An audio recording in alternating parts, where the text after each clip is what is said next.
Myself, Dr. Kevin Rola, okay Managing Director of Infinium Skin and Hair Clinic Private Limited Company.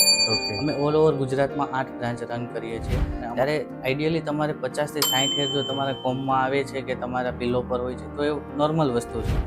Generally મારા હેરનું રાજ તમે જોવા જાઓ ને તો શું છે કે રૂટીન અમે બાયોટીન સપ્લિમેન્ટ અને જે hair care serum, hair oiling, scalp cleaning એ બધું રેગ્યુલર બેઝ ઉપર અમે કરતા રહેતા હોઈએ છીએ. લેડીઝમાં જનરલી હેર લોસ જવાનું મુખ્ય કારણ હોય છે કે પ્રેગ્નન્સી પછી ક્યારે બી તમારે સ્કિન હેર રિલેટેડ તમે ટ્રીટમેન્ટ લેતા હોય તો કોઈ અન્ય પર્સન સાથે તમારી કમ્પેરિઝન ના કરવી જોઈએ. તમારું બોડી તમારી રીતે અલગ છે. સપોઝ કે તમને hair loss, skin related issue છે તો તમારે આયરન છે, ફોલિક એસિડ છે, વિટામિન B12 છે, બાયોટેનની કમી હોય. એના ડેન્ડ્રફ એ મુખ્ય એ સજેસ્ટ કરે છે કે તમારા સ્કાલ્પની ડ્રાયનેસ અને તમને કોન્સ્ટન્ટ 3 થી 5 મહિના રેગ્યુલર તમને ડેન્ડ્રફ રહેતું હોય તો ડેન્ડ્રફ છે કે નહીં પણ તમે એકવાર એનાથી હેર વોશ કરતા બરાબર. એટલે હેર વોશ કરવા માટે પણ તમારે માઇલ્ડ સલ્ફેટ ફ્રી શેમ્પૂનો યુઝ કરવો જોઈએ. બરાબર. ઇન્ડિયામાં તો અત્યારે કેવું છે AI base skin analysis, hair analysis પણ આવી ગયું છે કે તમે કોકોનટ ઓઇલ, કેસ્ટોલ ઓઇલ કે ઓનિયન ઓઇલ કેવું છે હેર કેર માટે તમારે એટલો બધો ખર્ચો કરવાની કંઈ જરૂર જ નથી. ઘરે હેર ટ્રાન્સપ્લાન્ટ સર્જરી એક છે ને આમ અત્યારના લેવલ પ્રમાણે જોઈએ ને તો માઇનર સર્જરીમાં આપણે લઈ શકીએ કે સુરતના એક ફેમસ મોડેલ જ છે, એમનું બિયર ટ્રાન્સપ્લાન્ટ કરેલું છે. 6 મહિના પછીનો એનો ગ્રોથ બી એટલો સારો આવેલો છે અને એનું તમે રિઝલ્ટ જોવો તો બી. હલો મિત્રો, કેમ છો? સ્વાગત છે તમારું ગુજ્જુ હેલ્ધી પોડકાસ્ટની અંદર અને જેની ટેગલાઇન છે સંઘર્ષથી સફળતા. સુંદર રહેવું ખૂબ જરૂરી છે, પણ સુંદર લેવા માટે આપણે ઘણા બધા પ્રયત્ન કરતા હોઈએ છીએ. પણ જો એમાંથી એક વસ્તુ ખરેખર નહીં હોય ને તો બહુ બધું ઘટશે અને એ છે વાળ. હા, હું વાળની વાત કરું છું. વાળ છે ને આપણું ઘરેણું છે. તો વાળની ઘણી બધી સમસ્યાઓ છે, જેમ કે હેરફોલ થવા, હેર લોસ થવા, ડેન્ડ્રફ થવું, આવી ઘણી બધી પ્રોબ્લેમ છે. તો વાળને આપણે કઈ રીતે પોતે કેર કરી શકીએ, વાળનો કઈ રીતે વધારે ગ્રોથ લાવી શકીએ અને વાળની ઘણી બધી ટ્રીટમેન્ટો છે કે જે ખરેખર રિયાલિટીમાં આપણે કઈ રીતે એને અપનાવી શકીએ. તો આજે આપણે સાથે એવા વ્યક્તિ છે કે જે હેર ટ્રાન્સપ્લાન્ટ એક્સપર્ટ છે, ડોક્ટર કેવિન રોલા. તો આપણે એની સાથે આજે ચર્ચા કરીએ. હેલો કેવિન સર, કેમ છો? બસ મજામાં. Good morning sir, welcome to Gujju healthy podcast. Good morning to all. Sir, થોડો તમારો પહેલા તો પરિચય આપને આપી દો. Myself, Dr. Kevin Rola, Okay. Managing Director of Infinium Skin and Hair Clinic Private Limited Company. Okay અમે ઓલ ઓવર ગુજરાતમાં 8 બ્રાન્ચ રન કરીએ છીએ અને અમારો મેઇન ગોલ એ છે કે ગુજરાતના દરેક સિટીમાં, ઇન્ડિયાના દરેક સિટીમાં અમારી એક ઇન્ફિનિયમની બ્રાન્ચ થાય અને લોકોને સ્કિન અને હેર રિલેટેડ જે બી પ્રશ્નો છે એનું અમે સોલ્યુશન લાવીએ. ઓકે, સારી વાત છે સર કે તમે આવું ઘણું બધું સારું એક વિચાર લાવ્યા છો. તો આ બધી જગ્યાએ તમે બધું મેનેજમેન્ટ કરી લો છો? હા, એના માટે અમે આખી ઓપરેટિંગ સિસ્ટમ ગોઠવી Okay. લીધેલી છે. બધી બ્રાન્ચ પર અલગ અલગ બ્રાન્ચના ડોક્ટર્સ જે BHMS, BMS થી લઈને કોસ્મેટિક ડોક્ટર્સ હોય, પ્લાસ્ટિક સર્જન હોય, ડર્મેટોલોજિસ્ટ હોય અને સ્કિન અને એસ્થેટિક એક્સપર્ટ હોય એ અમે હાયર કર્યા છે બધી જગ્યા પર અને બધી જગ્યા પર એમનું મેનેજમેન્ટથી લઈ એમનું સોફ્ટવેર બેઝ બધું અમે પ્રોટોકોલ વાઇઝ અમે આખું સંચાલન કરીએ છીએ. બરાબર છે. સર, અત્યારે આપણે જોઈએ કે વાળને લઈને લોકો બહુ ચિંતિત છે. હેર લોસ જે છે એ બહુ બધા લોકોને થાય છે, આ રિયાલિટી છે. તો ખરેખર એની વ્યાખ્યા શું આપણે આપી શકીએ કે એના કારણો શું હોઈ શકે? જનરલી ઘણા દર્દીઓ અમારી પાસે આવે ત્યારે એવું વિચારતા હોય છે કે સવારે ઉઠે ત્યારે એના પિલ્લો ઉપર નોર્મલ હેર હોય છે, પણ હું એટલું કહેવા માંગીશ કે જ્યારે તમે સવારે ઉઠો છો કે કોમ્બિંગ કરો છો ત્યારે આઈડિયલી તમારે 50 થી 60 હેર જો તમારા કોમમાં આવે છે કે તમારા પિલ્લો પર હોય છે તો એ નોર્મલ વસ્તુ છે. એના માટે કોઈ તમારે ગભરાવાની કે એવી કંઈ જરૂર નથી.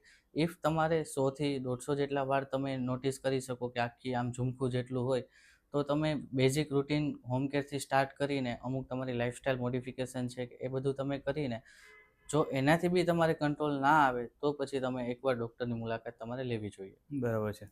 ડૉક્ટર સાહેબ, તમારા વિડીયોઝ ઘણા બધા મેં જોયેલા છે. તો ખરેખર તમારા જે વાળનું રાજ છે એ ખરેખર શું છે? જનરલી મારા હેરનું રાજ તમે જોવા જાઓ ને તો શું છે કે રૂટીન અમે બાયોટીન સપ્લિમેન્ટ અને જે hair care serum, hair oiling, scalp cleaning એ બધું રેગ્યુલર બેઝ ઉપર અમે કરતા રહેતા હોઈએ છીએ. જેના કારણે શું છે કે હેલ્ધી હેર અમારા રહેતા હોય. એવું નથી કે ઘણા દર્દીઓ એવું વિચારતા હોય કે અમુક હેરની મેડિસિન લેવાથી આ નુકસાન થશે, આ થશે, પણ જે ડૉક્ટર તમને આપે છે એ તમારા હેરને કે સ્કિનને એનાલિસિસ કરીને પછી જ આપતા હોય છે. તો એકવાર તમે બહારથી પરચેસ કરવું એના પહેલાં એકવાર તમે ડૉક્ટરને બતાવી દો. ડૉક્ટર તમને સજેસ્ટ કરશે કે તમારા હેર કે સ્કિન રિલેટેડ જે બી ઇસ્યુઝ છે એમાં આ વસ્તુ તમે લઈ શકો છો. એ તમારા ડૉક્ટર સજેશન પ્રમાણે તમે યુઝ કરો તો તમને કંઈ પણ હાર્મફુલ થતું નથી. બરાબર છે. તો કંઈ વાંધો આવે નહીં. તો ખરેખર ટ્રીટમેન્ટ આપણા ડૉક્ટર પાસે જઈને કરાવીએ તો સારું પડે છે.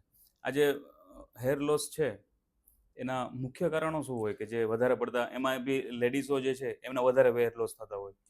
હેર લોસના મુખ્ય કારણો જોઈએ તો એક હોર્મોનલ ઇમ્બેલેન્સ હોય છે, ઓકે. ડાયટ હોય છે આપણી, લાઇફસ્ટાઈલ હોય છે, સ્ટ્રેસ હોય છે, હોર્મોનલ ઇમ્બેલેન્સ છે. લેડીઝમાં જનરલી હેર લોસ જવાનું મુખ્ય કારણ હોય છે કે પ્રેગ્નન્સી પછી જે હેર લોસ થાય છે એને પોસ્ટપાર્ટમ હેર લોસ કહે છે. ઓકે. જનરલી આ કન્ડિશનમાં એવું થતું હોય છે કે જ્યારે બેબી એમના વોમમાં હોય છે ત્યારે ઇસ્ટ્રોજન લેવલ બહુ જ હાઈ લેવલ પર જતું રહ્યું હોય છે, અને સડનલી બેબીના બોર્ન પછી ઇસ્ટ્રોજન લેવલ સડનલી ડ્રોપ થાય છે. એટલે પ્રેગ્નન્સી પછીના 3 થી 5 મહિના સુધી ફિમેલ નોટિસ કરે છે કે એના સ્કાલ્પ પરથી હેર બહુ વધારે પ્રમાણમાં લોસ થાય છે. એ તમે કઈ રીતે આઈડેન્ટિફાઈ કરી શકો એના અમુક પરિબળો હોય છે, હું તમને જણાવીશ કે પોસ્ટ પ્રેગ્નન્સી જ્યારે તમે ઘરમાં જ્યાં ત્યાં તમારા હેર તમે જુઓ કે આખા ઝુમખા પડ્યા હોય, તમારા સ્કાલ્પમાંથી સડનલી જ આમ વિઝિબલી તમારું સ્કાલ્પ ચોખ્ખું દેખાતું હોય કે અહીંયાથી હેર થિનિંગ કે હેર લોસ થઈ રહ્યો છે, ત્યારે તમારે બેઝિક જે છે ન્યુટ્રિશન સપ્લિમેન્ટ કે એ થોડું વધારી દેવું જોઈએ, અને જો છતાં બી ન આવે તો તમારે એકવાર ડૉક્ટરનું કન્સલ્ટેશન કરાવી લેવું જોઈએ. બરાબર છે. એટલે ખરેખર આપણા શરીરની અંદર ન્યુટ્રિશનની ઉણપ હોઈ શકે છે, એના હિસાબે પણ વાળ લોસ થઈ શકે. ડેફિનેટલી થાય છે. બરાબર છે.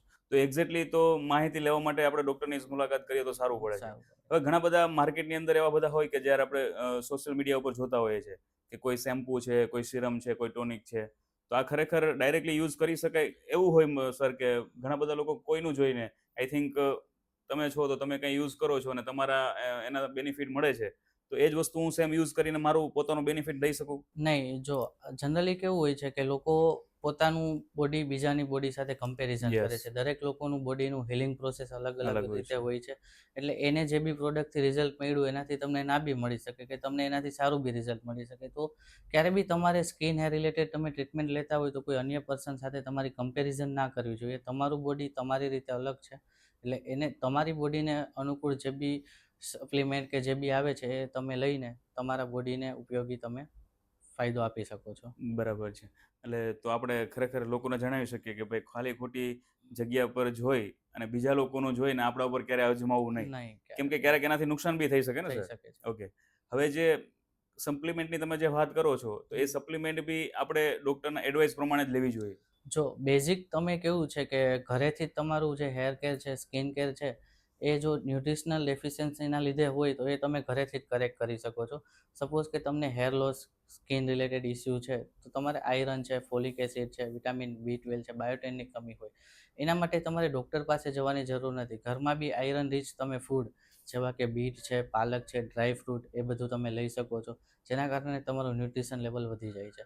ઇફ તમારે વિટામિન સીની ડેફિશિયન્સી હોય તો તમે વિટામિન સી એટલે લીંબુ છે, ઓરેન્જ છે, એવા ખાટા ફળોનો તમે ઉપયોગ કરવાનું સ્ટાર્ટ કરી શકો છો. બરાબર છે. હવે આપણે હેર લોસની તો વાત કરી સર. હવે બીજો પ્રોબ્લેમ્સ ઓલમોસ્ટ બધા લોકોને હોય છે. આઈ થિંક 80% 90% જોઈએ તો ડેન્ડ્રફ. તો ડેન્ડ્રફ થવાનું રીઝન શું હોય? ડેન્ડ્રફ એ મુખ્ય એ સજેસ્ટ કરે છે કે તમારા સ્કાલ્પની ડ્રાયનેસ. જનરલી ડેન્ડ્રફને અમે 3 તબક્કામાં વહેંચતા હોય છે કે જો તમને સફેદ પોપડી જેવું ડેન્ડ્રફ હોય તો એ ડ્રાય સ્કાલ્પના લીધે થતું હોય. હવે એમાં ઓઇલી ડેન્ડ્રફ તમને થતું હોય અને જે પીળું નાની નાની પોપડી ગુમડા જેવું તમને થતું હોય તો એને અમારી ભાષામાં સેબોરિક ડર્મેટાઇટિસ અમે કહેતા હોય છે. અને તમને કોન્સ્ટન્ટ 3 થી 5 મહિના રેગ્યુલર તમને ડેન્ડ્રફ રહેતું હોય તો એ ડ્રાય એક્ઝિમા કે એવા કેસમાં જનરલી ખરજવું આપણે ગુજરાતી ભાષામાં કહીએ કે સોરિયાસિસ, એના લીધે જે થતું હોય છે તો એ ડેન્ડ્રફ થતું હોય. એ ડેન્ડ્રફ એ તબક્કામાં અમે વેચતા હોય છે. બરાબર છે. તો ખરેખર ડેન્ડ્રફ છે એ જળમૂળમાંથી નીકળી જાય ને? જો યોગ્ય રીતે તમારી સ્કાલ્પની તમે કેર રેગ્યુલર, તમારું હેર વોશ છે, હેર ઓઇલિંગ છે, સ્કાલ્પ કેર છે, એ તમે રેગ્યુલર કરો તો તમને કેવું છે કે ડેન્ડ્રફ એમાં જે તમને જે ટાઈમે જે પ્રોબ્લેમ થયો છે એમાંથી સોલ્યુશન મળે, પણ ખરેખર પરમિનેન્ટ ડેન્ડ્રફ કાઢવાનું કોઈ એક સોલ્યુશન છે જ નહીં, કેમ કે પોલ્યુશન ને એ બધું વધતું જાય છે તો તમારું સ્કાલ્પ એટલું ડેમેજ થવાનું છે. તો તમે regular hair wash, hair care એ રેગ્યુલર તમે કરતા રહો તો તમે એમાંથી જે ડેન્ડ્રફ છે એમાં તમે બેટર રિઝલ્ટ તમને મળતું હોય છે. ઓકે, બરાબર છે. હવે સમજો કે જેમને ડેન્ડ્રફ છે તો એ પોતે કદાચ ટ્રીટમેન્ટ કરાવી અને ધીમે ધીમે એમનું કેર કરશે, અને જેમને છે જ નહીં અને આગળ જતાં એમને ના થાય તો ખરેખર એને શું એવી સાવચેતી કાળજી લેવી જોઈએ કે જેથી કરીને ડેન્ડ્રફ ના થાય? ફર્સ્ટ તો છે એનું સ્કાલ્પ કેર. ઓકે સ્કાલ્પ કેરમાં તમે જોઈએ તો એમને સલ્ફેટ ફ્રી માઇલ્ડ શેમ્પૂનો યુઝ કરવો જોઈએ ઓકે કે જેનાથી એનું સ્કાલ્પ એકદમ ક્લીન રહે અને એના હેર ફોલિકલ છે એ ડેમેજ ના થાય. અને બીજું છે કે એન્ટી ફંગલ શેમ્પૂનો રેગ્યુલર યુઝ કરે. હવે ડેન્ડ્રફ નથી તો બી તમે છે ને વીકમાં એકવાર એન્ટી ડેન્ડ્રફ શેમ્પૂ કે જેમાં ઝિંક પાયરેથોન કીટોકોનાઝોલ કોલ્ટાર જનરલી સોરિયાસિસ કે એવા પેશન્ટ હોય એક્ઝિમાવાળા એમાં અમે જનરલી સજેસ્ટ કરતા હોઈએ છીએ કે આ મોલેક્યુલવાળું સેલેનિયમ સલ્ફાઇડ છે, આ મોલેક્યુલવાળા તમે શેમ્પૂ છે રેગ્યુલર બેઝમાં તમારે મહિનામાં 4 વાર એટલે કે અઠવાડિયામાં એકવાર તમે એનાથી હેર વોશ, ડેન્ડ્રફ છે કે નહીં પણ તમે એકવાર એનાથી હેર વોશ કરતા રહો. બરાબર છે. એટલે જેથી કરીને આગળ આવવાના ચાન્સીસ ના રહે. ના રહે. ઓકે. હવે જે હેર વોશની વાત કરીએ આપણે, હેર વોશ એ ખરેખર સડનલી રોજે કરવા જરૂરી છે કે વીકની અંદર કોઈ એવા સમય પર કરીએ તો સારું રહે? જો તમારું સ્કાલ્પ એકદમ ક્લીન નથી તો ટ્રીટમેન્ટ વાઇઝ જઈએ તો જનરલી ડેન્ડ્રફ કે એવા કેસમાં અમે એવું સજેસ્ટ કરતા હોઈએ છીએ કે એક અઠવાડિયું સુધી તમે કન્ટિન્યુ તમારું હેર વોશ કરો, બરાબર. પછી તમે અઠવાડિયામાં 2 થી 3 વાર કરી શકો છો. તમને જે ડેન્ડ્રફ છે એમાંથી તમને છુટકારો મળી ગયો પછી તમે રેગ્યુલર અઠવાડિયામાં 2 થી 3 વાર તમારું હેર વોશ કરી શકો છો. અને એ હેર વોશ કરવા માટે પણ તમારે માઇલ્ડ સલ્ફેટ ફ્રી શેમ્પૂનો યુઝ કરવો જોઈએ. હવે એવા શેમ્પૂમાં આપણે જોઈએ તો નાના બેબીને નવડાવવા માટે જે શેમ્પૂ યુઝ થાય છે એ માઇલ્ડ કેમિકલ ફ્રી શેમ્પૂ હોય છે કે જે આપણે રૂટીનમાં બધા જ ઘરે ઉપયોગ કરી શકીએ છીએ. બરાબર છે. તો આજે માર્કેટમાં ઘણા બધા શેમ્પૂ અવેલેબલ હોય છે. આપણે બ્રાન્ડની તો વાત ના કરીએ પણ ઘણા બધા હોય છે. તેમાંથી પરફેક્ટ એ આપણા માટે હોઈ શકે એવું આપણે ખાતરી કરી શકીએ સર? પરફેક્ટ જનરલી કેવું છે એ એકવાર તમને એવું હોય કે મારે લોંગ ટાઈમ માટે આ શેમ્પૂ યુઝ કરવું છે તો એના માટે તમારા ડૉક્ટરને એકવાર તમારે કન્સલ્ટ કરી દેવાનું. એ તમારું સ્કાલ્પનું ડિટેલ એનાલિસિસ કરશે. ઇન્ડિયામાં તો અત્યારે કેવું છે AI base skin analysis, hair analysis પણ આવી ગયું છે કે તમારું સ્કાલ્પ છે કે સ્કિનને ડીપ વિઝ્યુઅલથી તમને તમારી સામે જ બતાવી દેશે કે આ તમારી સ્કિનમાં કે હેરમાં આ પ્રોબ્લેમ છે. એકવાર તમારું સ્કિન હેર એનાલિસિસ તમે કરાવી લો, તમારા ડૉક્ટર તમને સજેસ્ટ કરી શકે કે આ શેમ્પૂ છે કે આ હેર ઓઇલ છે કે આ તમે રેગ્યુલર બેઝમાં યુઝ કરી શકો છો. બરાબર છે. હવે જ્યારે હેર ઓઇલ હોય તો હેર ઓઇલ ઘણા પ્રકારના ચાલતા હોય છે સર. હવે હેર ઓઇલ જે છે એ ખરેખર કયા પ્રકારના આપણે યુઝ કરીએ અને જે રેગ્યુલરી યુઝ કરતા હોય તો એ કયા પ્રકારના ઓઇલ હોવા જોઈએ? એમાં આજે ઘણા બધા ફ્લેવર્સ એડ થતા હોય છે, ઘણી બધી વસ્તુ આપણે માર્કેટમાં જોતા હોય, ઘણા પ્રકારના કંપનીના બ્રાન્ડેડ બધી વસ્તુઓ હોય છે. તો આપણા માટે રેગ્યુલર બેઝિક માટે કયા હોવા જોઈએ? હું એટલું સજેસ્ટ કરીશ કે જો તમારે હેર ઓઇલિંગ તમારે કરવું હોય તો તમે કોકોનટ ઓઇલ, કેસ્ટોલ ઓઇલ કે ઓનિયન ઓઇલ ફ્રેગ્રન્સ ફ્રી હોય, કેમિકલ ફ્રી હોય, રેગ્યુલર નેચરલ એક્સટ્રેક્ટમાંથી જે બહાર કાઢેલું હોય એ ઓઇલને તમે યુઝ કરી શકો છો. અને ઇફ તમારે હેર લોસ કે હેર રિલેટેડ કંઈ બી પ્રોબ્લેમ્સ છે તો તમારા ડૉક્ટર્સ જે તમને હેર ઓઇલ કે હેર સિરમ આપે છે એ અમુક તબક્કા કે અમુક મહિના માટે આપતા હોય છે. એ તમારે એની સલાહ મુજબ તમારે યુઝ કરવું જોઈએ. અચ્છા, એ રીતે એનો બેનિફિટ લઈએ તો આપણે સારો એવો ફાયદો મળે છે. હવે આજે ઘણી બધી વખત શું કહેવાય પ્રાઇઝના ઇસ્યુ આવતા હોય તો માર્કેટમાં ઘણા બધા આજે જોઈએ છે ને તો ઓલમોસ્ટ હરેક જગ્યાએ એવું માર્કેટિંગ થતું હોય છે સર કે કોઈ પણ હેર ઓઇલ છે, હેર શેમ્પૂ છે કે ટોનિક છે તો એ બધા લો પ્રાઇઝમાં આજે મળતા હોય છે. તો ખરેખર એ લો પ્રાઇઝ છે એ ખરેખર ફાયદાકારક હોય છે જે આપણે યુઝ કરતા હોઈએ છીએ? એના માટે કેવું છે હેર કેર માટે તમારે એટલો બધો ખર્ચો કરવાની કંઈ જરૂર જ નથી. ઘરે આપણા વડીલો હતા જે આપણને નાનપણથી જે કોકોનટ ઓઇલ, કોપરાનું તેલ આપણી ભાષામાં આપણે કહીએ કોપરેલ, એ આપણને હેર લોસ થી એ આપણે જ્યારે હેરમાં યુઝ કરીએ છીએ તો એનાથી કેવું હતું પહેલાંના જમાનાના લોકો તમે જોજો આપણા બા દાદીના હેર પણ એવા હતા એકદમ ગ્રોથ હતા અને બ્લેક બી રહેતા. એટલે કેવું છે કોપરેલ છે, ઓનિયન ઓઇલ છે, કેસ્ટ્રોલ ઓઇલ તમે રેગ્યુલરમાં તમારી રીતે યુઝ કરી શકો. એ બહુ કોસ્ટલી બી નથી આવતું અને અમુક મેથડ બી આવે છે કે તમે એને ઘરે બી બનાવી શકીએ. ના, પૂછવાનો પ્રશ્ન સર એ હતો કે કેવું છે કે અત્યારના સમય અને પહેલાના સમયમાં બહુ ડિફરન્ટ છે. પહેલાના સમયમાં લોકોના ખોરાક બી એવા હતા, જંક ફૂડ તો હતા નહીં, પ્લસ વર્કઆઉટ બી સારું રીતે રહેતું. હવે અત્યારની લાઈફસ્ટાઈલ આખી અલગ છે. તો એના માટે આ વસ્તુ જરૂરી છે કેમ કે અત્યારે જો આપણે પોતાના કેર નહીં કરીએ ને તો આવનારો સમય આપણા માટે ખરેખર નુકસાનકારક જ રહેવાનો છે. પછી હેર રિગાર્ડિંગ હોય, સ્કિન રિગાર્ડિંગ હોય કે હેલ્થ રિગાર્ડિંગ હોય. તો ખરેખર બહુ સરસ માહિતી મળી છે. હવે બીજું આપણે વાત કરીએ સર કે આજે જેમને વાળ જ નથી તો એમને તો બહુ મોટી સમસ્યા છે કેમ કે હેર ગયા પછી આવવાના છે નહીં. તો આજે ઘણી બધી ટ્રીટમેન્ટ અવેલેબલ છે હવે, તો એના વિશે થોડી માહિતી આપો. જો જનરલી કેવું હોય છે જેમને સાવ હેર હોતા જ નથી તો એ એકવાર જ્યારે અમારી પાસે કન્સલ્ટેશનમાં આવે છે ત્યારે અમે એનું સ્કાલ્પ એનાલિસિસ કરીએ છીએ. ઓકે. તો એના માટે અમે પહેલાં સજેસ્ટ કરીએ છીએ કે ઇફ એની જે બાલ્ડનેસ છે એ ગ્રેડ 3 to 7 સુધી હોય તો અમુક મેડિસિન કે અમુક સિરમથી અમે પહેલાં ટ્રાય કરીએ છીએ એકાદ મંથ કે ભાઈ આપણે જે બી છે હેર ત્યાં પાછા આવે. પરંતુ જો ત્યાં એમને હેર રૂટ્સ કે હેર ફોલિકલ જ નથી તો કોઈ બી તમે સિરમ કે ટેબ્લેટ લેશો ત્યાં વાળ પાછા કામ કરવાનું જ નથી કામ એમ. કરવાનું નથી. ઓકે. તો એવા કેસમાં અમે એમને હેર ટ્રાન્સપ્લાન્ટ સજેસ્ટ કરતા હોઈએ છીએ કે જે અમારી પાસે અમારી પ્લાસ્ટિક સર્જનની જે ટીમ હોય છે એ લોકો એવા કેસમાં એમને હેર ટ્રાન્સપ્લાન્ટ સર્જરી સજેસ્ટ કરી આપે છે. બરાબર છે. તો ખરેખર એની પ્રોસેસ શું હોય છે? હેર ટ્રાન્સપ્લાન્ટ સર્જરી એક છે ને આમ અત્યારના લેવલ પ્રમાણે જોઈએ ને તો એક માઇનર સર્જરીમાં આપણે લઈ શકીએ કે એમાં પેશન્ટનું ફ્રી ઓફ કન્સલ્ટેશન થતું હોય છે કે એમનું બેઝિક જે રિપોર્ટ છે, બોડી સ્કેનિંગ છે, ફિઝિશિયન ફિટનેસ થતી હોય છે, બ્લડના અમુક રિપોર્ટ ને બધું થઈ જાય પછી એમને ડાયાબિટીસ છે કે બીપી ને એ બધું ચેક કરીને આઈડિયલ કેન્ડિડેટ છે કે નહીં એ ચેક કરીને એના હેર ફોલિકલ કેવા છે, ગ્રાફ્ટ એમાંથી કેટલા નીકળશે, બધી ડિટેલ્સમાં ફ્રી ઓફ કન્સલ્ટેશન થાય છે. પછી પેશન્ટની કન્સલ્ટ લઈને એની અનુમતિથી જ આપણે એને હેર ટ્રાન્સપ્લાન્ટ સર્જરી માટે લેતા હોય છે. અરે બરાબર છે. હેર ટ્રાન્સપ્લાન્ટ સર્જરી જોઈએ તો અત્યારે મેઇન 2 મેથડથી થતી હોય છે, એફયુઈ અને એફયુટી. એફયુટી એટલે એવું છે કે ફોલિકલ યુનિટ ટ્રાન્સપ્લાન્ટ. એનાથી કેવું છે પાછળના ભાગમાં જે સ્કાલ્પ હોય છે ત્યાંથી એક નાની એવી પટ્ટી કાઢીને એમાંથી હેર ફોલિકલ છૂટા કરીને એને આપણે જે જગ્યા પર ટ્રાન્સપ્લાન્ટ કરવાનું છે ત્યાં આપણે એને ટ્રાન્સપ્લાન્ટ કરતા હોઈએ છીએ. અચ્છા. અને એફયુઈ એમાં એવું હોય છે ફોલિકલ યુનિટ એક્સટ્રેક્શન. એક સિંગલ ફોલિકલને આપણે એક્સટ્રેક્ટ કરીએ છીએ અને એમાં ટ્રાન્સપ્લાન્ટ કરતા હોઈએ છીએ. બરાબર છે. એટલે એક વાળને ત્યાં આપણે પ્લાન્ટ કરવો પડતો હોય છે. હેર ટ્રાન્સપ્લાન્ટ આમ જોઈએ ને તો ખેડૂત જે રીતે ખેતી કરે છે એ Yes. રીતની જ પ્રોસેસ છે કે તમે એક મગનો કે આ સિંગનો દાણો છે તમે જમીનમાં વાવો છો અને વાવી તો દીધો પણ પ્રોપર એમાં ન્યુટ્રિશન કે તમે જોઈએ. જે રીતની કેર છે, ખાતર પાણી તમે રેગ્યુલર કરશો એ રીતનો એવો તમને સારો ગ્રોથ મળશે. સર્જરી કરાવ્યા પછી પણ જો તમે વ્યવસ્થિત ધ્યાન નહીં રાખો તો આ જે તમારું હેર ટ્રાન્સપ્લાન્ટ છે એ બી fail થશે. અનસક્સેસ જશે. બરાબર છે. તો એમાં કોઈ ઉંમર હોઈ શકે કે હરેક વ્યક્તિ કરી શકે? ઉંમર એમાં એવું નથી હોતું. જનરલી તમારા ડોનર એરિયા અને સ્કાલ્પમાં તમારી કઈ લેવલની બાલ્ડનેસ છે એના ઉપર હોય છે. ઇફ અમુક કેસ એવા આવતા હોય છે કે એમને મેલ પેટર્ન બાલ્ડનેસ ગ્રેડ 7 સુધીની હોય છે તો અને પાછળ ડોનર એરિયા જ વીક હોય તો એને હેર ટ્રાન્સપ્લાન્ટ કરવું બહુ અઘરું પડતું હોય છે. તો એવા કેસમાં અમે એમને વીક કે એના ઉપર સજેસ્ટ કરતા હોય છે કે તમારું હેર ટ્રાન્સપ્લાન્ટ આવા કેસમાં થાય પણ કેવું છે જે એક્ઝેક્ટ રિઝલ્ટ મળવું જોઈએ એ ના મળે. બરાબર છે.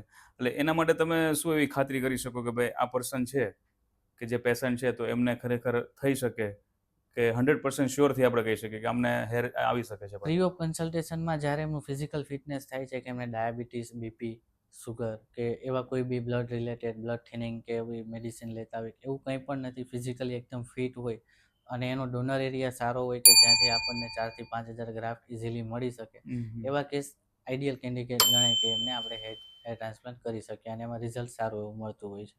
બરાબર છે. હવે ઘણો સમય જે એમને થઈ ગયો હોય કે ઘણા સમયથી એમને વાળ જ નથી ને આપણે જે કહીએ કે ટાલ જે છે એકદમ પ્લેન થઈ ગઈ છે, જે એમના છિદ્ર હોય છે એ બી પુરાઈ ગયા હોય છે, તો એના માટે શક્ય છે ખરું? છે એ ડોનર એરિયા પર ઇફેક્ટ અચ્છા, ડોનર બરાબર. એરિયા પર મેટર કરે છે. એમને બાલ્ડનેસ હોય કે જે ક્રાઉન એરિયા કે અહીંયા સુધીની હોય પણ એમનો Yes. ડોનર એરિયા પાછળથી સારો હોય તો આખું એમનું જે હેર જે છે સ્કાલ્પ એ આપણે એનાથી કવર કરી શકીએ છીએ. બરાબર છે. અને પછી જે હેર ટ્રાન્સપ્લાન્ટ થઈ ગયા છે તો એને ક્યાં સુધી આપણે કેર કરવી ફરજિયાત હોય છે? હેર ટ્રાન્સપ્લાન્ટ થઈ ગયા પછી જ્યારે સર્જરી પતે એના પછી જ અમે કેવું એમને અલગ અલગ જે એમની પોસ્ટ કેર હોય એમને સજેસ્ટ કરતા હોય. પોસ્ટ કેરમાં એવું હોય છે કે જે નાખેલા હેર છે ડ્રાય ન થાય એના માટે એક સ્પ્રે બોટલ આપતા હોય Okay. છે કે એમાં સલાઈન કે નોર્મલ ડિસ્ટિલ વોટર અમે એમને સજેસ્ટ કરતા હોય છે કે આ ભરીને તમારે એવરી 10 થી 15 મિનિટ એમાં તમારે સ્કાલ્પમાં તમારે સ્પ્રે કરતું રહેવું જોઈએ. એનાથી જે હેર ફોલિકલ છે એ ડ્રાય ના થાય. અને બને એટલું કેવું છે કે હેવી વર્કઆઉટ કે બધું અમે મહિનો દિવસ સુધી ના પાડતા હોય છે કે એવું કંઈ જીમ છે, સ્વિમિંગ છે અને હેલ્મેટ છે એ બધું 1 મહિનો સુધી અમે બને તો ના જ પાડતા હોય છે કે એ તમારે કંઈ કરવાનું નથી. જનરલી સર્જરી પછીના 7મા કે 10મા દિવસે અમે એનું હેર વોશ કરતા હોઈએ છીએ કે જે નાખેલા હેર છે એની આજુબાજુ પોપડી નાની જે બ્લડની કે જે વળેલી હોય એ બધું ક્લિયર કરવા માટે. એટલે 7મા થી 10મા દિવસ પછી તમે જુઓ તો સામેથી કોઈ પર્સનને આઈડિયા ન આવે કે એમને હેર ટ્રાન્સપ્લાન્ટ કે એવું કંઈ કરેલું છે. અચ્છા, બરાબર. 1 વીકની અંદર સારો એવો બેનિફિટ એમને દેખાઈ જાય છે. પછી તબક્કાવાર આખી ટ્રીટમેન્ટ ચાલુ હોય છે ક્રમશઃ. જેમ કે 7 થી 10 દિવસ પછી હેર ટ્રાન્સપ્લાન્ટના પછી હેર વોશ થઈ ગયું પછી એનો શેડિંગ ફેઝ આવે છે. એ શેડિંગ ફેઝમાં જનરલી એવું હોય છે ઘણા દર્દીઓ અમારી પાસે આવે છે કે સર તમે નાખેલા બધા હેર તો જતા રહ્યા. અચ્છા, એવું બી બને? એવું બી બને, પણ Okay. એ શેડિંગ ફેઝ હોય છે કે જે આપણે નાખેલા હેર હોય છે એ ખરવાના છે. એમાંથી અમુક કેસમાંથી 60 થી 70% હેર બી ખરી જાય.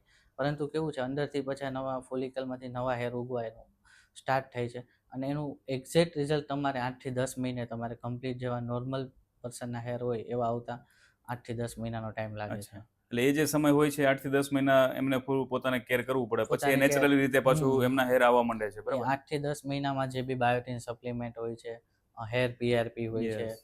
એના માટે જે શેમ્પુ હોય છે, મિનોક્સિડિલ હોય છે, એ બધું રેગ્યુલર અમે એને સજેસ્ટ કરતા હોઈએ છીએ કે ખેડૂતે ખેતરમાં દાણો તો નાખી દીધો, હવે Yes. જો જો એની ખાતર કે વ્યવસ્થિત પાણી કે નહીં કરે કાળજી નહીં લઈએ તો પછી એ પાક ઉગવાનો નથી. એમ સેમ હેર ટ્રાન્સપ્લાન્ટમાં બી એવું જ હોય તો છે. ઘણા બધા પેશન્ટ એવા બી હશે ને સર કે કદાચ એમના ભૂલના કારણે આપણા ઉપર ઠલવતા હોય. ના, એટલે એ કેવું છે અમે સર્જરી પહેલા એને પ્રોપર બધું Guidance કન્સલ્ટેશન કરી ટાઈમે દીધું હોય. ગાઈડન્સ આપતા જ હોય છે કે આટલો ટાઈમ તમારે આટલું પેશન્સ રાખવું જોશે, આ રીતની કેર કરવી પડશે. અમે કહેશું એ પ્રમાણે કેર કરશો તો તમને રિઝલ્ટ 100% મળશે. ઓકે, બરાબર છે. હવે જે આ સર્જરી છે સર, તો એમાં મેલ અને ફિમેલ તો વધારે રેશિયો કોનો રહે છે અત્યારના સમયમાં? જો એ કેવું છે પેશન્ટની પર્સનલ ચોઈસ છે ઓકે. કે હેર ટ્રાન્સપ્લાન્ટ કરાવવું કે ના કરાવવું. અમુકને એવું શોખ હોય છે તો એના પ્રમાણે કરાવે છે. ઇવન ફિમેલ બી કરાવે છે. ટ્રાન્સજેન્ડર કોમ્યુનિટી છે એ લોકો બી એમનું કેવું છે કે મેલ અને ફિમેલના હોર્મોન્સ સેમ એમના વર્કઆઉટ કરતા હોય તો બરાબર. એના લીધે કેવું છે કે ફ્રન્ટલ એરિયામાંથી હેર જતા રહેતા હોય છે એમને. તો એ લોકો બી કેવું છે કે ફિમેલ જેવો લુકઆઉટ બનાવવા માટે જનરલી હેર ટ્રાન્સપ્લાન્ટ સર્જરી કરતા હોય છે.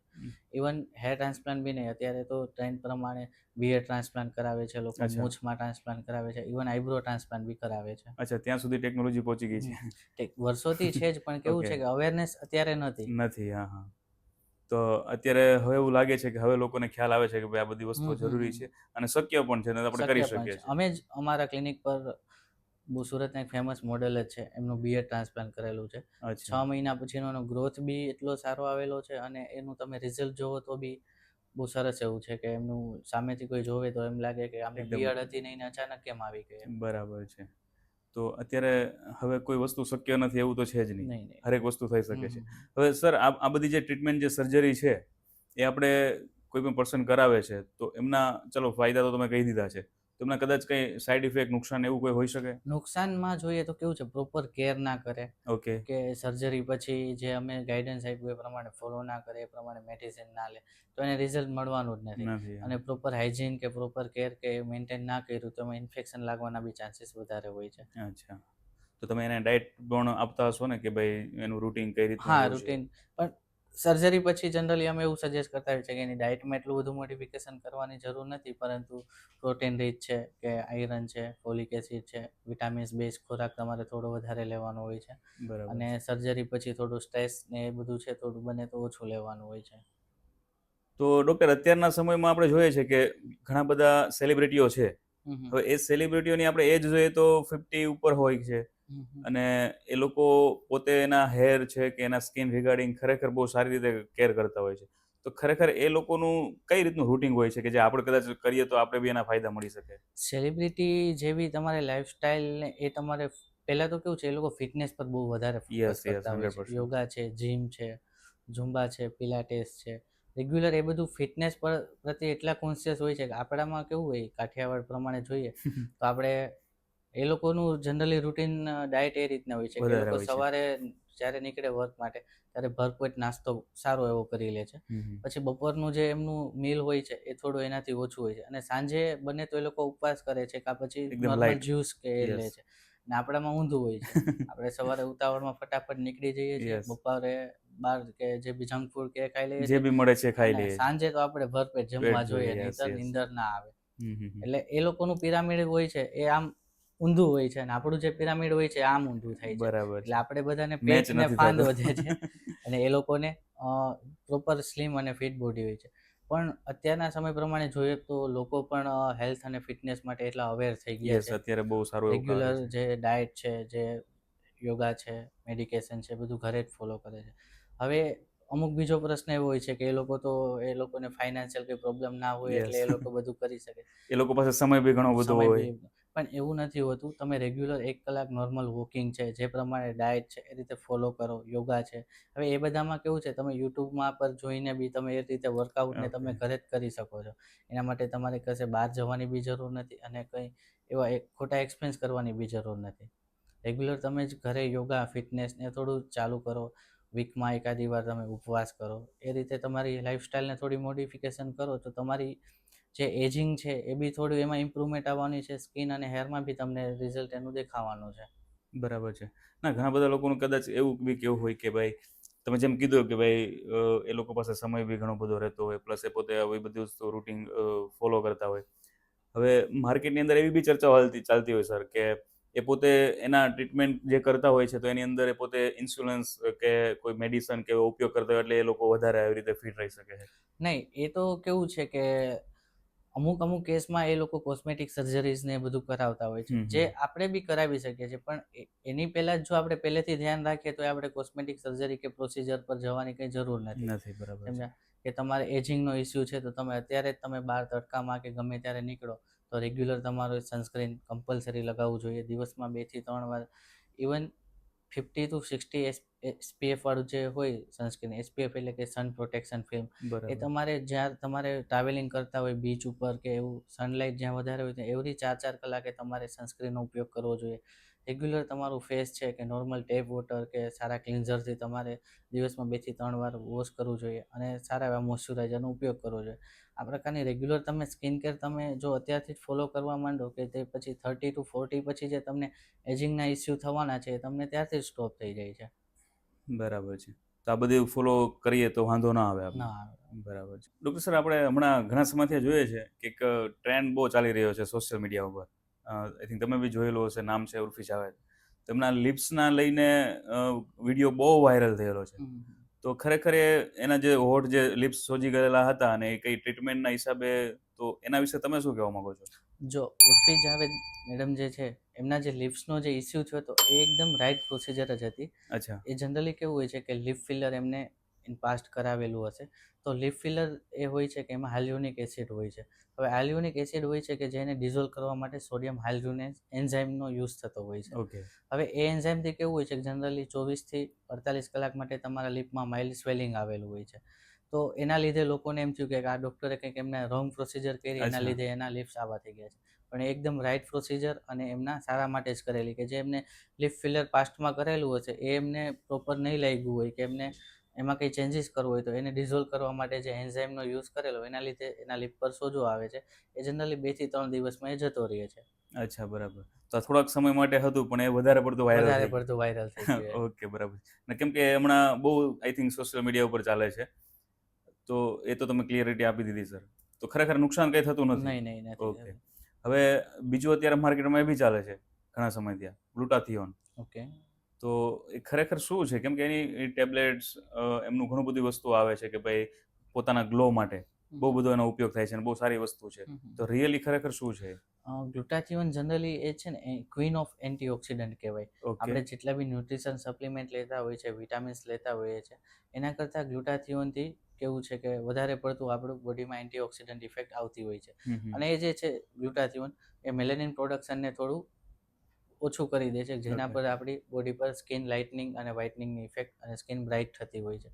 ગ્લુટાથિયોન જનરલી તમે ટેબ્લેટ ફોર્મમાં લઈ શકો, ઇન્જેક્શન આઈવી ફોર્મમાં બી લઈ શકો અને લોકલ એપ્લિકેશનમાં બી લઈ શકો છો. બરાબર. એના ડોઝ કઈ રીતે લેવી એ બધું તમારા ડૉક્ટર સજેસ્ટ કરતા હોય છે. અત્યારે લોકો કેવું હોય છે કે ડાયરેક્ટ ઓનલાઈન કે ગૂગલ પરથી જોઈને પરચેસ કરી લેતા હોય છે, પણ પ્રોપર ડૉક્ટર પાસે કન્સલ્ટેશન કરાવી અને એ તમને જે સજેસ્ટ કરે છે કે એ ડોઝમાં કેટલા ટાઈમ માટે લેવાનું છે, એટલા ટાઈમ પ્રમાણે ગ્લુટાથિયોન તમે અને કયું ગ્લુટાથિયોન કયું મોલેક્યુલ એમાં લેવું એ પ્રમાણે તમે લેવો તો તમને એનું 100% રિઝલ્ટ સારું એવું મળતું હોય છે અને એનાથી તમારી સ્કિન બ્રાઇટ અને એકદમ ક્લિયર થતી હોય છે. અચ્છા. તો અત્યારે તો તમે ટેબ્લેટ ને ઇન્જેક્શનની વાત કરી છે સર, તો એમ તો ઘણી બધી વસ્તુઓ બીજી પણ છે, જેમ કે તો ફેસ વોશ બી એમના આવે છે ગ્લુટાથિયોનને લઈને. તો એ જનરલી બધા યુઝ કરી શકે? હા, ગ્લુટાથિયોન ફેસ વોશ જનરલી કેવું છે લોકલ એપ્લિકેશનમાં ગણાય. ઓકે. ટોપિકલ કે એ તમારી સ્કિનનું જે સેલ્સ છે એને બહારથી જ ઇફેક્ટ આપશે અને જે ટેબ્લેટ કે ઇન્જેક્શન IV ફોર્મમાં આપણે લઈએ છીએ, ઇન્ટરનલી તમારી બોડીને એન્ટીઓક્સિડન્ટ ઇફેક્ટ આપતી હોય છે. અને સાથે વિટામિન C, N-એસિટાઇલસિસ્ટીન એવા અમુક મોલેક્યુલ લેવાના હોય છે, જે તમારા ડૉક્ટર તમારી સ્કિન અકોર્ડિંગ તમને સજેસ્ટ કરતા હોય છે. બરાબર છે. તો આપણે જે સ્કિનની વાત કરતા હોઈએ કે ફેસ વોશ છે કે પિલોફમાં માસ્ક છે, તો રેગ્યુલર હરેક વ્યક્તિ કયા ફેસ વોશ યુઝ કરે તો એના માટે ફાયદાકારક હોઈ શકે? રેગ્યુલર યુઝ કરવા માટે જનરલી તમે છે ને જો તમારી સ્કિન કઈ છે એના ઉપરથી તમે એ આઈડેન્ટિફાઈ કરી શકો. હવે એના માટે તમારે સેલ્ફ ટેસ્ટ એક કરવાનો હોય, મિરર Okay. સામે ઊભું રહેવાનું હા. અને તમારું જે ફેસ છે એ નોર્મલ ટેપ વોટરથી ક્લીન કરવાનું.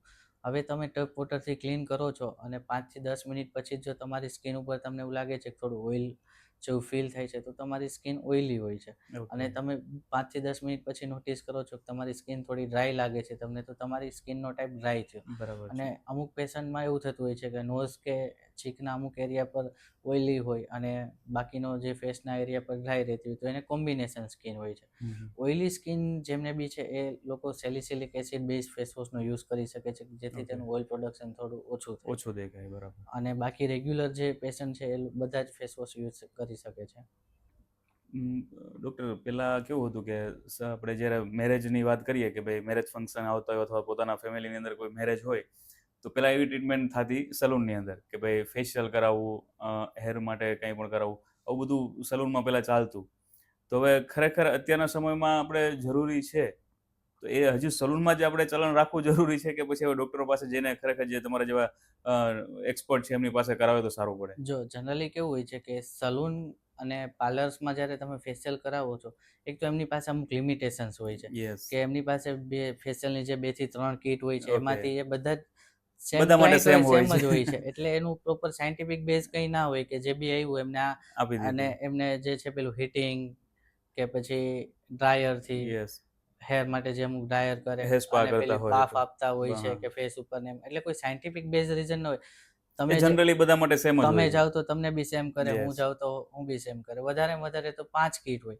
પણ જ્યારે હવે ક્લિનિકલ બેઝ ઉપર જે ફેશિયલ મેડિફેશિયલ જે થાય છે, એમાં કેવું હોય છે કે ડૉક્ટર તમારી સ્કિન પ્રોપર એનાલિસિસ કરે છે, તમારા સ્કિનને કઈ વસ્તુ નીડ્સ થશે, કયા પ્રકારના સિરમ એમાં એડ કરવા જેવા છે, કયા પ્રકારના સ્કિન ઇસ્યુઝ છે, એને રિઝોલ્વ કરીને એ તમારી સ્કિન અકોર્ડિંગ તમને આખું મેડિફેશિયલ સજેસ્ટ કરે છે કે જે તમારા પ્રસંગમાં તમને કંઈ હાર્મફુલ નથી બનાવતું અને તમારી સ્કિન એકદમ ક્લિયર લાગે છે. અને હાલના ટાઈમ પ્રમાણે તો અત્યારે તો લોકો એટલા અવેર થઈ ગયા છે કે pre bridal groom package book કરાવી લે છે કે મેરેજના 6 મહિનાથી 7 મહિના પહેલાં ડૉક્ટર પાસે આવીને હેર અને સ્કિન રિલેટેડ બધું કન્સલ્ટેશન એ બધું સ્ટાર્ટ કરી દે છે કે અમારી સ્કિનમાં આ ઇસ્યુ છે, અમારા મેરેજ છે નવેમ્બર ડિસેમ્બરમાં છે, 6 મહિનાની હવે વાર છે, તો હવે અમારી સ્કિનમાં અમે શું કરી શકીએ. એના અકોર્ડિંગ એ લોકો એના ફેસ માટે, સ્કિન માટે, હેર રિમૂવલ માટે બધું અલગથી જ પેલું પેકેજ ને બધું બુક કરાવી લેતા હોય છે.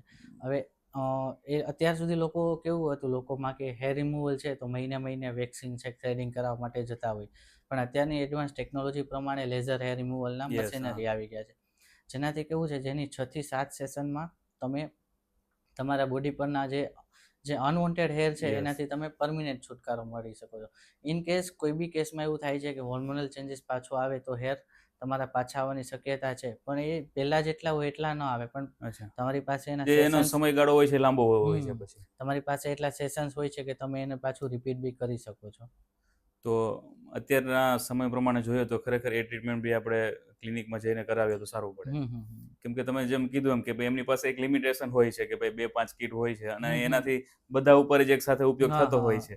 પણ આપણી પોતાની નીડ કેવી છે, આપણી પોતાની સ્કિનની નીડ કેવી છે, એ જો રીતે પરફેક્ટલી કરવામાં આવે તો એના સારા એવા બેનિફિટ આપને મળી શકે છે. ત્યાં બી રિઝલ્ટ મળે જ છે, પરંતુ કેવું છે અમુક 2 થી 3 કેસમાં એવું થયું કે કંઈ બી ફેશિયલ Yes. કે કર્યું અને કંઈ ખરાબ ઇફેક્ટ આવી એનાથી, Yes. તો એને રિવર્સ કરવા માટે એમની પાસે ઓપ્શન ન અચ્છા, હોય. કોઈ ચાન્સ અને રસ્તા ડૉક્ટર્સ હોતા પાસે નથી તો પછી. કેવું છે કે તમારી સ્કિનમાં કંઈ બી પ્રોબ્લેમ આવ્યો હોય તો એને હીલ કઈ રીતે કરવી, Yes. એમાં ઇન્ફેક્શન કે કંઈ બી લાગ્યું છે તો એમાં પાછો કઈ રીતે ચેન્જીસ લાવવો, એને ક્યોર કેમ કરવું, એ બધા રસ્તા હોય છે. પણ આ લગભગ મને એમ છે કે ક્લિનિકમાં જે આપણે ટ્રીટમેન્ટ કરીએ છીએ તો એમાં ચાન્સીસ બહુ ઓછા રહેતા જ હશે. એનું કારણ છે કે તમે કીધું કે એની સ્કિનની આખી એનાલિસિસ થતી હોય છે અને પછી એ રીતે એને ટ્રીટમેન્ટ આપવાની આવે છે. સ્કિન એનાલિસિસ કરીને પ્રોપર હાઇજીનથી એક્સપર્ટ ડૉક્ટર્સ કે એક્સપર્ટ સ્ટાફ દ્વારા એને કરવામાં આવે છે, જેથી તમારી સ્કિન હેર ઉપર કંઈ બી હાર્મફુલ ઇફેક્ટ નથી થતી. બરાબર છે.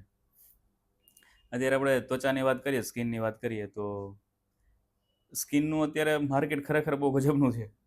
અત્યારે સ્કિનની ટ્રીટમેન્ટ ખરેખર કેટલા પર્સન્ટેજમાં થતી હશે આપણે? જો બ્યુટી જે તમારી છે ને એ તમારું એક શોખની વસ્તુ છે યસ.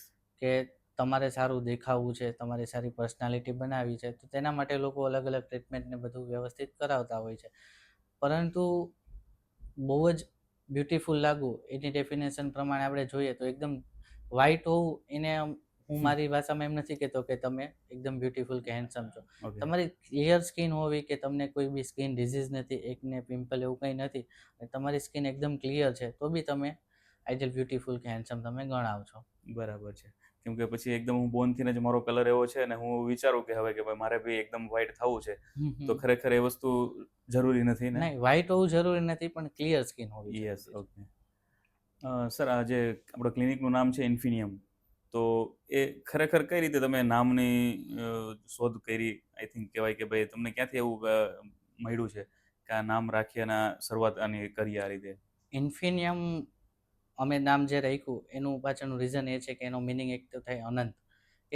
અનંત, એની કોઈ લિમિટેશન નથી. અચ્છા. અમારો મેઇન જે અમારું વિઝન છે એ પ્રમાણે અમારી મલ્ટિપલ બ્રાન્ચીસ થાય અલગ અલગ સિટીમાં, અને લોકોને સ્કિન હેર રિલેટેડ અમે દરેક સિટીમાં, સપોઝ તમે અમદાવાદ છો, બરોડા છો કે જામનગર છો, કોઈ બી સિટીમાં હોય, તમારે કોઈ બી સ્કિન કે હેર રિલેટેડ કોઈ બી ટ્રીટમેન્ટ કરાવવી છે, તો તમારે અમારી પાસે આવવાની જરૂર નથી, પણ અમારી બ્રાન્ચ ત્યાં છે, તમે ત્યાં અવેલેબલ કોઈ બી ટ્રીટમેન્ટ કરાવી શકો. આખા ગુજરાતમાં કેટલા સિટીમાં તમે છો? જામનગર, રાજકોટ અને સુરતમાં, અને અચ્છા. હમણાં જ અમે વિથિન શોર્ટ ટાઈમમાં 2 થી 3 મંથમાં અમદાવાદમાં અમારી નવી બ્રાન્ચ ઓપન કરીએ અચ્છા. છીએ. અચ્છા, આટલી જગ્યા પર છે ઓનલાઈન સિટીમાં, અને સુરતની અંદર 6 જગ્યા પર છે. 6 જગ્યા. અને સુરતના આપણે કયા કયા એરિયા કવર કરીએ છીએ સર? સુરતમાં અમારી મેઇન બ્રાન્ચ કતારગામમાં છે, મોટા વરાછા છે, અડાજણ, વેસુ અને અમરોલી. ઓકે. અને એ બ્રાન્ચ વાઇઝ સુરતમાં તો કેવું છે, બ્રાન્ચ વાઇઝ બી અલગ અલગ ટ્રીટમેન્ટ સેક્ટર અમે રાખ્યા છે કે મોટા વરાછા બ્રાન્ચ છે ત્યાં બધું સર્જિકલ વર્ક થતું હોય છે, ત્યાં પ્લાસ્ટિક સર્જન બી અમારી પાસે છે, જે બધી એક્સિડેન્ટલ ટ્રોમા એ રિલેટેડ પ્લાસ્ટિક સર્જરી બધી હોય છે, બધી હેર ટ્રાન્સપ્લાન્ટ ને સર્જરી બધી ત્યાં હોય છે. વેસુ બ્રાન્ચ પર અમારે જે બોટોક્સ, ફિલર, થ્રેડ, એડવાન્સ અને કોરિયન ટ્રીટમેન્ટ એ બધું ત્યાં થતું હોય છે. કતારગામ ને બીજી બધી બ્રાન્ચો ઉપર છે એ રેગ્યુલર મિક્સઅપ બધી ટ્રીટમેન્ટ થતી હોય છે. ઓકે, બરાબર છે. તો ખરેખર સર આજે બહુ આનંદ થયો તમને સાંભળીને, અને હેરને લઈને ઘણી બધી ચર્ચાઓ થઈ, તો આપણા વ્યુઅર્સને પણ કદાચ ખ્યાલ આવશે કે ભાઈ તમે જે હેર ટ્રાન્સપ્લાન્ટની વાત કરી તો ખરેખર કેટલા અગત્યના છે હેરને લઈને, હેર ફોલને લઈને. તો સર, તમારો ખૂબ ખૂબ આભાર, તમે અમારા પોડકાસ્ટને આટલો બધો કિંમતી સમય આપ્યો. ઓકે મિત્રો, તો ખરેખર મજા આવી સર સાથે વાત કરીને. જો તમને પણ હેરનો પ્રોબ્લેમ છે, હેર ઇસ્યુ છે, તમને હેર ફોલ થાય છે, હેર ટ્રાન્સપ્લાન્ટ કરાવવા છે, તો વિડીયો ખરેખર જોજો અને સરના ક્લિનિક પર એકવાર વિઝિટ બી કરજો. તો ત્યાં સુધી આપણે ફરી મળીશું નવા ગેસ્ટ સાથે નવા એપિસોડમાં. ત્યાં સુધી ખુશ રહો, મસ્ત રહો અને હેલ્ધી રહો.